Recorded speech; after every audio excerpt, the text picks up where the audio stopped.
వచ్చి మంగళగిరి పార్టీ కార్యాలయానికి వెళ్ళి పవన్ కళ్యాణ్ గారు ఫిర్యాదు చేద్దాం అనుకున్నాను. సార్ అందుబాటులో లేరు.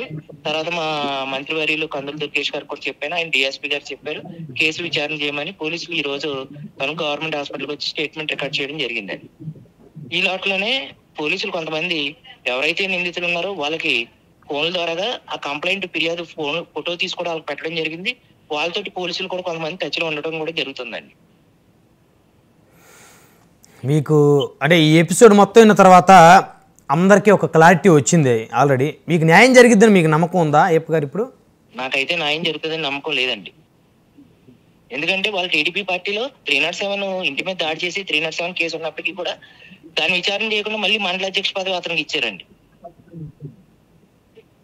రాయితీలు, సబ్సిడీలు, డివిడెంట్లు, ప్రభుత్వం ఇచ్చేటువంటి ఇన్సెంటివ్ సబ్సిడీలు ఏవి కూడా 20 ఏళ్ళుగా కోఆపరేటివ్ రైతులకి మా గ్రామంలో పంచట్లేదండి.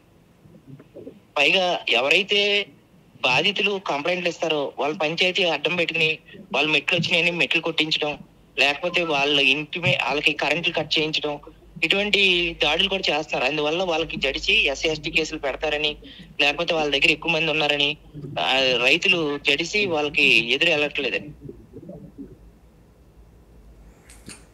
రైట్ అయ్యప్ప గారు, ఏదేమైనప్పటికీ కూడా ముందు మీ ప్రాణాలు మీరు కాపాడుకోవడం చాలా ఇంపార్టెంట్. 2 సార్లు దాడి జరిగింది. సో వాళ్ళు ఏది చేయటానికో కూడా వెనకాడకుండా మిమ్మల్ని వెంటాడుతున్నారు. మీరు అవకాశం ఉన్నంత మేరకు అక్కడి నుంచి వచ్చి హైదరాబాద్లోనే ఎక్కడోనో తలదాచుకోవటం ఉత్తమం అనేటువంటిది కూడా చాలామంది మీకు సోషల్ మీడియాలో సలహాలు కూడా ఇస్తూ ఉన్నారు.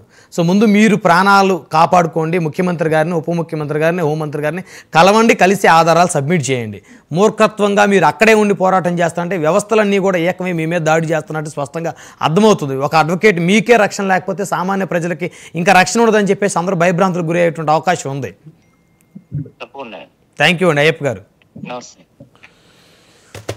శాంతిప్రసాద్ గారు,